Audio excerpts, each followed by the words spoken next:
The content of this podcast is for informational and entertainment purposes only. It is not intended to be a substitute for professional medical advice, diagnosis, or treatment. Always seek the guidance of your healthcare provider with any questions you may have regarding your mental or physical health. The views expressed are those of the host and guests and do not replace personalized care from a licensed professional. Welcome to Mindful Moments with Pedro Morante, a space where a nurse practitioner and educator shares real talk on mental wellness, mindfulness, and navigating life in and out of healthcare. Let's take a moment to breathe, reflect, and grow together. Welcome to Mindful Moments for today's episode title, Grief at 12, Strength for Life, Mental Health, Healing, and Leadership. Some leaders are shaped by education, others are shaped by experience, and some are shaped by loss. At just 12 years old, today's guest lost both his parents and had to navigate life with grief far beyond his years. Today, he is a nurse leader with over 30 years of experience, an oncology expert, and a fellow of the New York Academy of Medicine, and a leader in the Filipino nursing community. Now, he is stepping forward as a candidate for board member of the PNAA New Jersey Eastern Region. This is a story of grief, resilience, and leadership built through purpose. Let's all welcome from New Jersey, Dr. Jonathan Anotado Gapilango. Hi, Doc. Finally. Hi, good evening. Thank you, Dr. Morante, for this time. I know you're a busy guy, but thank you for this opportunity that also I can share my life story and also to tell the voters why I am a candidate that they have to give a chance to vote. Thank you, Dr. Jonathan. We connected at the PNAA conference, and I'm so proud of your accomplishments as a nursing leader. Also part of the top 100 most influential, outstanding Filipino awardees. We're part of the TOFA alumni. So thank you for what you do to our community. And you built a remarkable career as a leader, as an educator, and a fellow of the New York Academy of Medicine. But who is Jonathan beyond all these titles that you've got?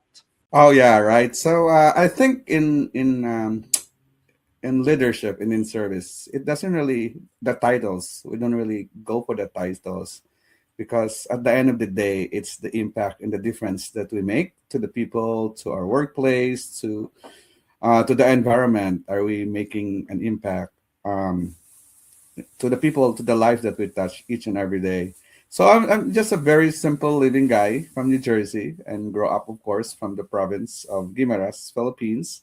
My life was carried by faith because of the influence of my grandmother, who is devoted with her faith to God. Also, as you mentioned earlier, I lost my parents when I was 12, and a lot of things happened, because of that early experience that I had. It helped me to grow professionally and also deepen my faith with God. And also, there's a lot of people that I can say that really made me who am I. Growing up, right, from my educators, from the mentors, from elementary grade up to now, and also the strength that we get from God, of course. And as we know, losing parents at an early age, it's hard. But I think for me, it did teach me the true value of love, the importance of connection and presence, and those quiet times that we have with our families. I think we have to cherish those moments because you never know when tragedy can strike, because those things are inevitable, of course. But as I have said, it's my Lola Dadang, where she was the one who really raised me at the time that I lost my parents at the age of 12. So I will be forever grateful to her. And who am I now? And of course, the family, friends that came along the way, from that incident that happened up to now, and the mentors, of course, and well, here in my professional mentors from PNAA, PNNJ, of course, they also play a vital part in my professional growth. And you became an orphan at 12. Can you take us back how you remember life then? Were there any signs of anxiety, sadness, or emotional suppressions that you only understood later in your life? So it was hard, right? At age of 12, of course, the normal process, the denial, the disbelief. Especially, I think that we believe in God and why this happened to us.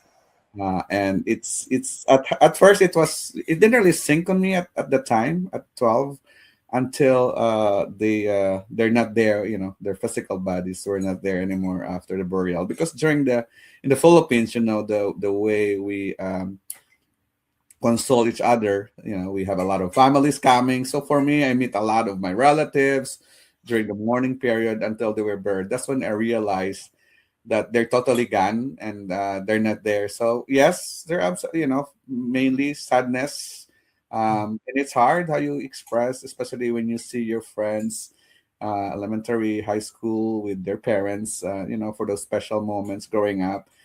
Because you need somebody like your dad to be your role model, and you don't have any. So sometimes it's hard to describe the emotions that you have deep inside. Um, but as I said, it's the people that really that surrounds you and give you comfort. And I think at that time, I can just say I was just a child just trying to survive. Something that I just said, you know what, I just have to face it um, with courage and accept it, because at the end of the day, there's the will of God. We have to accept what because His plan is always perfect to all of us. Thank you, Dr. Jonathan. And can you take us back to that one? What happened to them? Why did they pass away? For the audience that are listening. Oh yeah, so in the province, in at night during low tide, they go fishing, Mm, catching fish. We in Ilonggo we call it panulo. I don't know how do you call it in Pangasinan. I don't mm, even know what's that in Tagalog. They carry that like that lamp. We call it Petromax, uh-huh. where and so and you will catch fish or shrimp or crabs, right, with your bare hands. So that's we do. It's not for business. It's for mainly for our staple food, for for home consumption. So we kind of do that once in a while because it's a fun thing to do. And plus, it's literally a fresh, fresh uh, like fish in or crabs or whatever you can catch from the Panolo. So it was in July of 1984. It was like little, there's little rain and some thunder and lightning, of course. Mm, And I think they were on the like higher part of the open sea, where during the low tide, and they got hit at the same time by lightning, or and there was another person that was also struck by lightning, but he survived.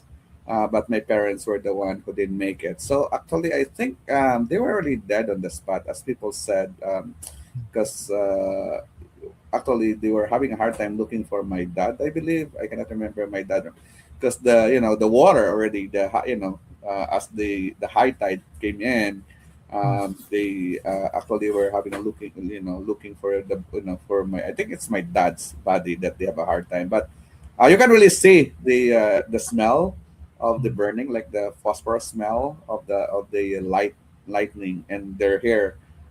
Both of them were burned, and you can see the irregular shape on their back area.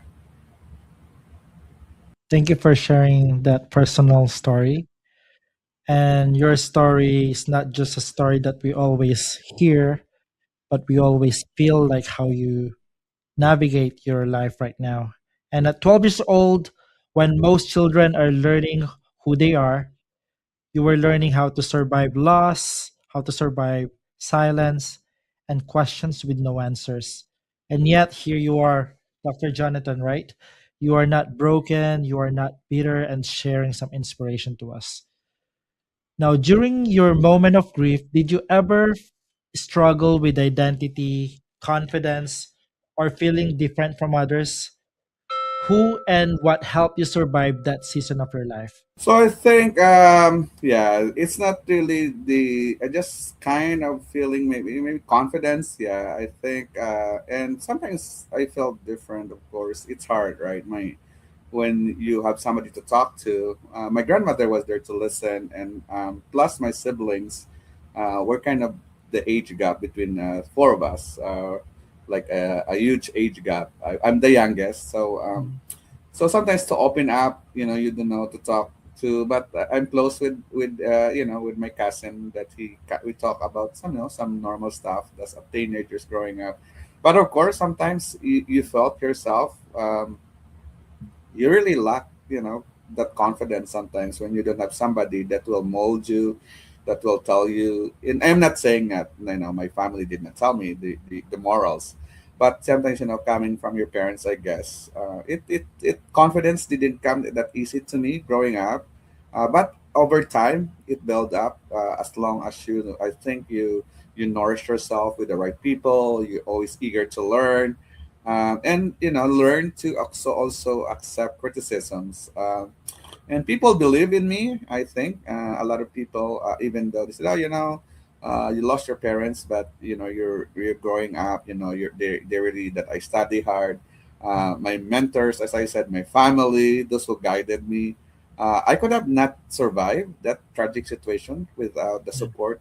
I become like a community community child. Everybody knows because it was a very it was like in the news, so it was everybody knows in the province. It's when something happens like that, I think it doesn't happen. It's a very unusual incident. Mm.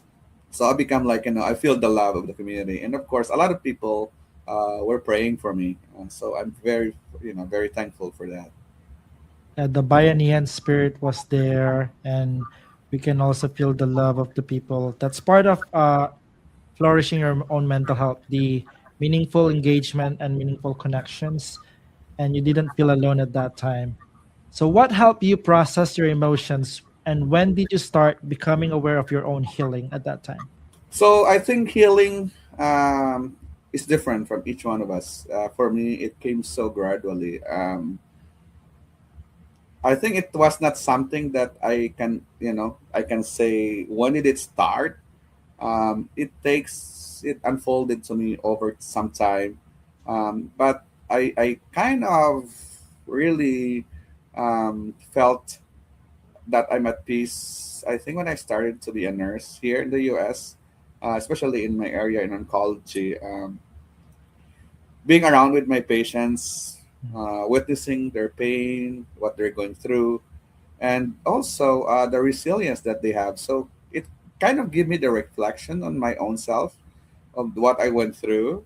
And I think that's when I see my patients that they were being told you have few months to live, and yet they able to to accept it. And I think that when I also kind of I took a step back and began also to really assess my own emotions, because even though I'm here before, I don't have my family yet, I'm still sad, like as I said, there's a moment, especially when you're alone, right? You think, I wish my parents were able to see where I'm now. I wish my parents. So I still kind of wish that once in a while, and even now, I still I wish my parents were able to see my son, my family. But I think I learned that healing is not about forgetting.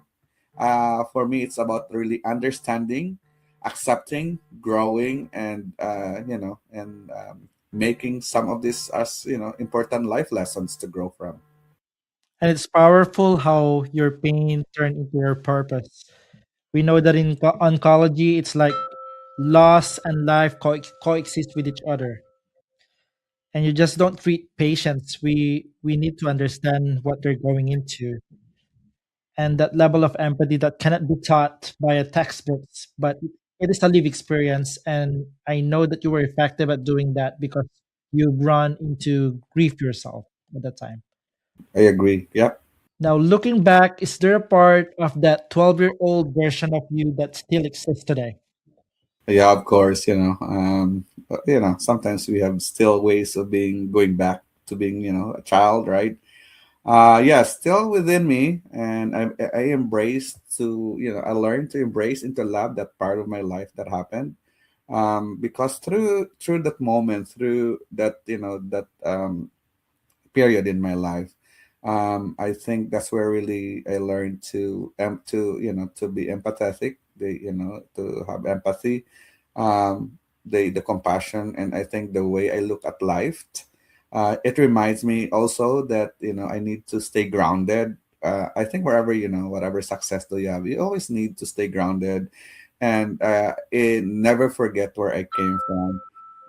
That's why I tried my best. If you notice, last January in 2026 and last June 2025, I brought the PNAA and VNJ Foundation Medical Mission really to the place where I grew up, because I want to bring back where most of my childhood I spent in the Philippines, in Guimaras Island especially. So yeah, I still have that 12-year-old within me. And it's tries to reconnect and making sure that your 12-year-old version is a better version of yourself right now. And now, based on your own experience, what is one thing that people should understand about mental health and grief? So I think it's important that when we lost somebody, our loved ones, we need to understand that grief doesn't follow a timeline. Now it we adjust to this to this inevitable loss in our lives differently, and sometimes we need to be conscious, active listening. And just because someone appears strong, maybe I'm laughing, I'm smiling, but they're not. It doesn't mean that I don't have any some internal struggles that I don't really portray to some people. So we need to, really identify that we all adjust differently. Many people carry grief quietly. We need really, as I think, as nurses, as Filipinos, as colleagues, as friends, we need to be more compassionate, more understanding, and just I think being willing to talk and to listen to people when they are going through some mental health issues, or sometimes some maladjustments in their life, because as I said, the stress that we have here in the US, sometimes it can be overwhelming, and we need to help each other and look each other and help each other. Yeah, what you describe isn't just grief. It's what many people and our kababayans also experience but don't have the language for. So they could have silent suffering or high functioning pain. So they could be smiling on the outside and surviving on the inside. And the reality is grief doesn't expire. It actually evolves us as one person. Now you've shared that your experience shaped your passion for caring. How did your loss led you into nursing, Dr. Jonathan? So my loss gave me a deeper understanding of what really it means to care for others. As I think also, if my dad was still alive, I didn't become a nurse. He really wants me to be a doctor, because he Mhm. wants me to help my fellow kababayans. But I did not regret that becoming a nurse, because for me, as like you too, I think for us, nursing is just more than a career for us. It becomes our purpose, right? You wake up, and you're not here to save the world, but you're gonna make a difference. If my always I always believe that if I can make one patient happy, one patient, especially on their last few days, even though they have to have, we know that death is coming, but they have to have, a dignified death. And I think it's also one way to give back and to be present to others that we take care of, you know that we take care of, especially on those most vulnerable times that they go through. Because we, as in my own experience, we see our patients a lot compared to their own families, especially when they're going for treatment. Imagine they go there weekly, times every week, and then so we develop such relationships. So having that loss, that I experienced the loss in my life, it gave me that opportunity also to share what I went through, and also be able to learn from them, and also be a better version of myself. And now you're stepping into leadership, not from a place of ambition alone, but from a place of a mission. Because leaders who have experienced loss, they said they lead differently. They lead with depth, with compassion, and with perspective. And that's what I can see from you right now, Dr. Jonathan. Now, you've spent decades in oncology working with patients facing life threatening illness. How did your past shape how you show up to your patients right now? So my past experience allows me again to have that deeper connection, that relationship that that say hi and goodbye, but you kind of know these patients, because you become, as I have said, become their family. They tell you when is their next trip, when is their grandson getting married. So it becomes those conversations that are very deeper than just usual conversation. Um, and as a nurse in oncology, we just don't see their illness. We also see their fear, right? Their fear is, of course, the death, the death. Also, their families, their stories, what they went through, and through this, and when I meet these patients, with compassion, and more understanding of what they're going through, I think that's where you realize that whatever past experience that we had in life can really give us a better perspective. And and I know the patients will not say it out loud, but they know, and they appreciate it when we give time, and let them, and we are kind of present in the moment, because that's really, sometimes we need to be there with our patients, especially on those hard times, and even just to hold their hands and listen to them, or just even being silent, right? Sometimes they really appreciate it. That's part of therapeutic communication that we do with our patients. Thank you. And those therapeutic response that we cater to them. And I think it's being mindful about their feelings too, and making sure that they are being seen, heard, and validated. That means a lot for them. Now, you are running for the executive board member on the national level. What is your motivation to lead and serve our Filipino community? So I have mentioned during the presentation, I have been a member of this organization since 2001, and then I have been on different positions since 2004, because again, I want to give back to the organization that helped me, have helped me to grow professionally. Also, a lot of people lifted me to where I am right now. I think it's my responsibility now to do the same, because I want to, the next generation of leaders also to be the role model for them. Because for me, leadership is not just is about service. Leadership is also creating opportunities, mentoring others, and ensuring that no one feels alone in the journey. Because as we all know, healthcare landscape is getting different every single day. And as if I'm given a chance to serve the PNAA, whatever best practices that we have developed in PNA New Jersey, I will be able to bring the experience that I have, the lessons learned, and also be able to share that to the PNA community. Because we need to make sure that this organization will continue to thrive for the next generation, because this is the organization that, as I have said, a lot of opportunities, education, networking, mentoring, scholarship, education, meeting people like you. I always, when I talk to someone in PNAA, I always look at them. Wow, like that moment that when you heard them speaking in the stage, giving a lecture, or even just simple conversation. You can always speak one or two things that you can also apply in your own, like practical lessons in life. Yes, and being surrounded by like minded individuals to help you at least be inspired to do greater things and create impact to the community. And that's what I love about PNAA too. And now I always see on your campaign materials about JAG, JAG, which is your initials. Can you tell us what is JAG and why we should vote for JAG? So JACE stands for Journey for Excellence.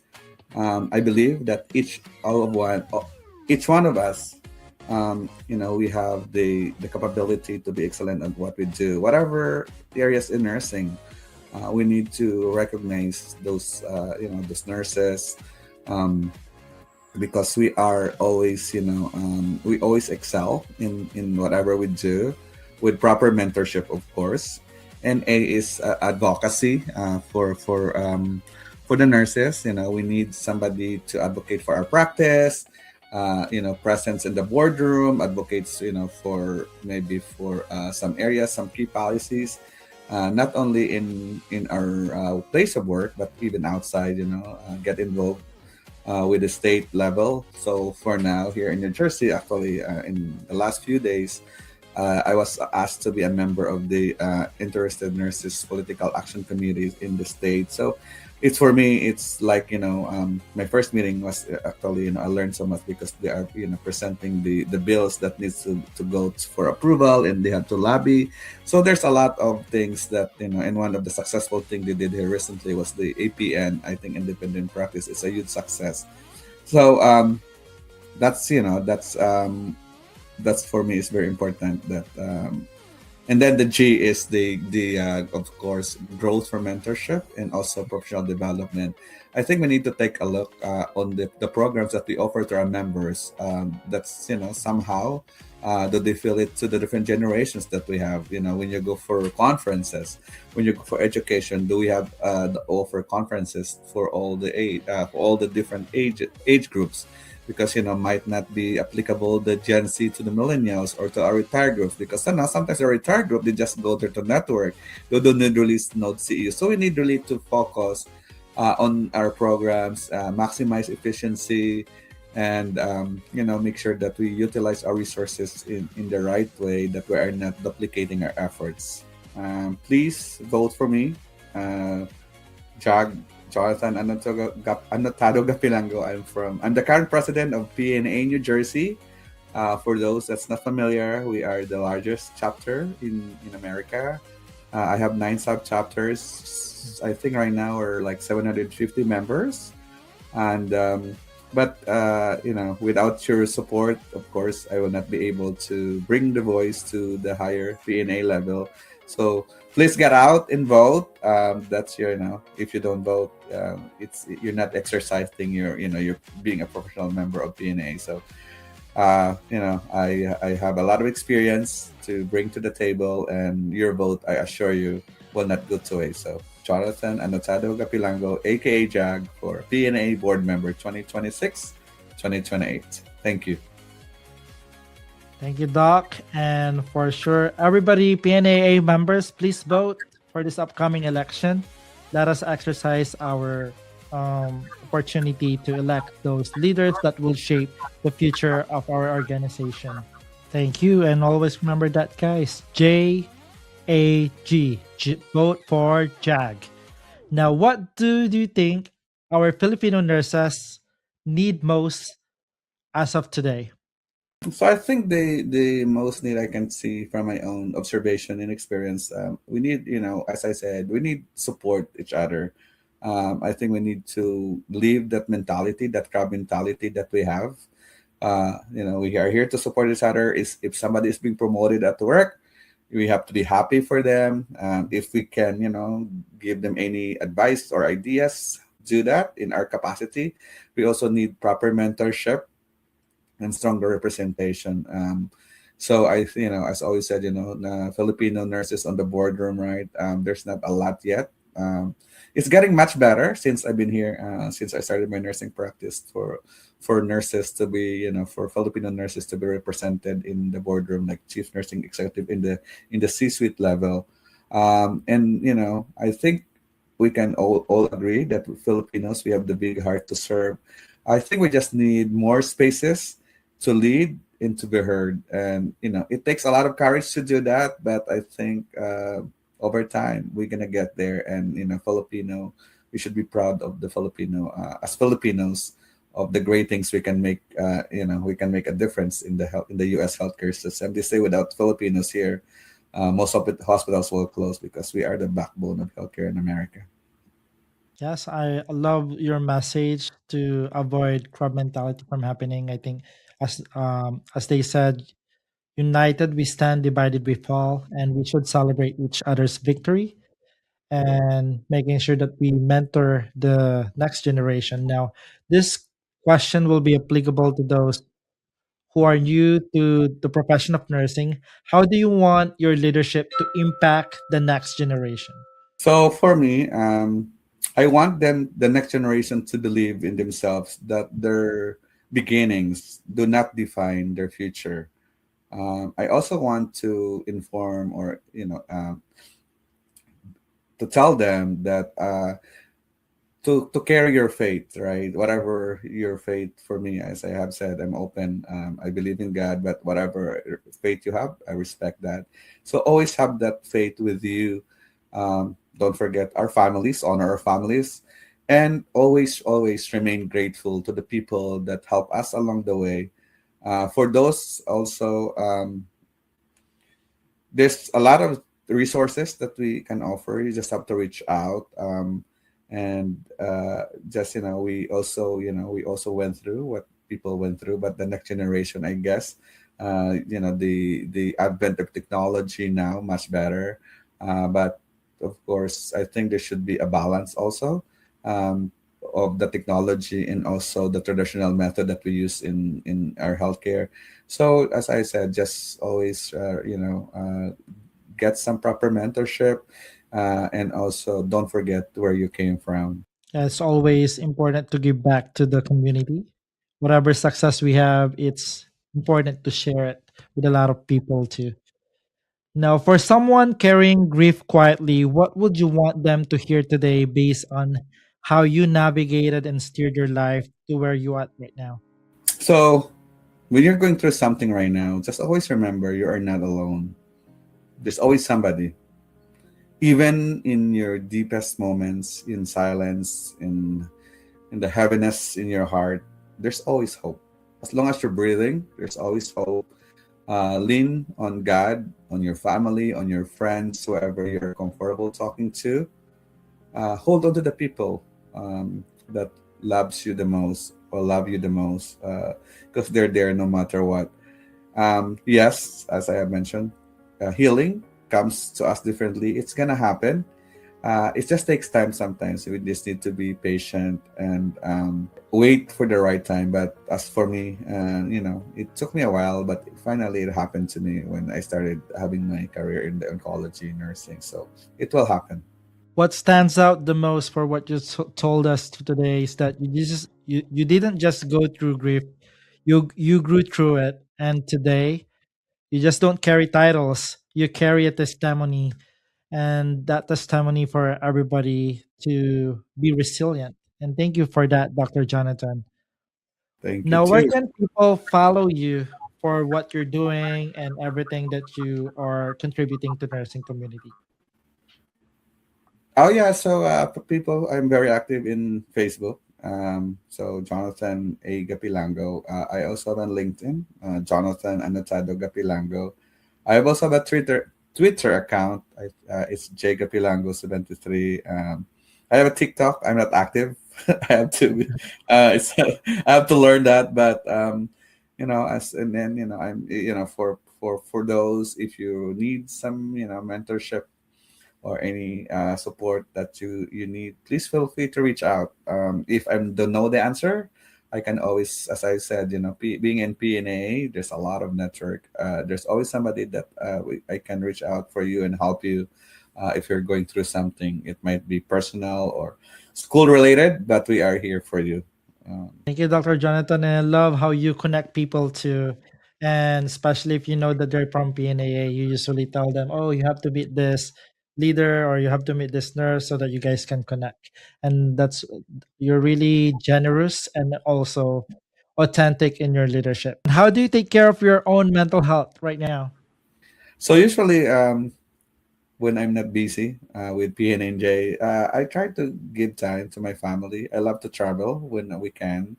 That's why I always bring my family. Even you see them in our conferences.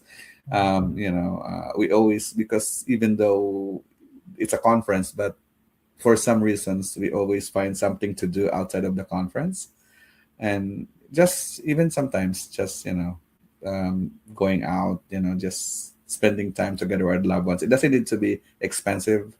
You can just like do some within visit some areas where you are, and just spend time and enjoy the moment, and always tell somebody that you love them, because you never know when you're going to be able to say that again.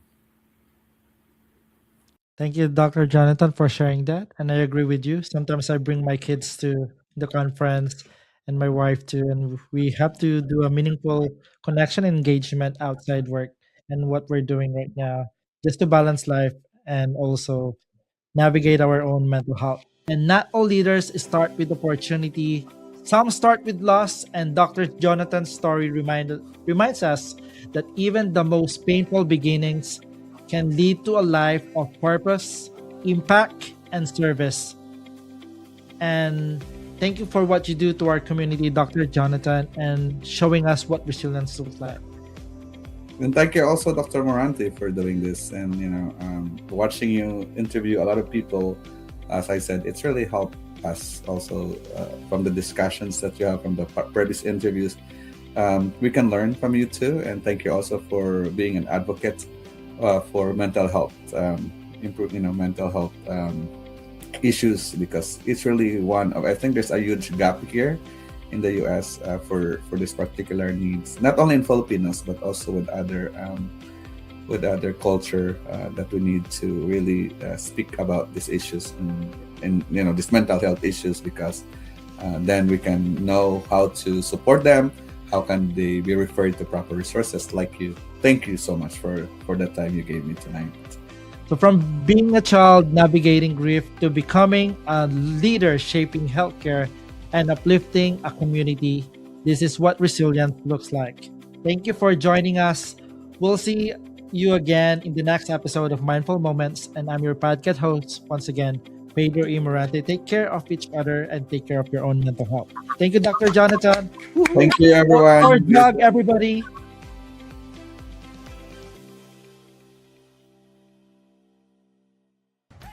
Thanks for listening to Mindful Moments with Pedro Morante. Be sure to follow the podcast so you'll never miss an episode. If you find value in our time together, leave a quick review. It helps more people discover the space we're creating. For updates and more reflections, follow us on social media. Until next time, take care.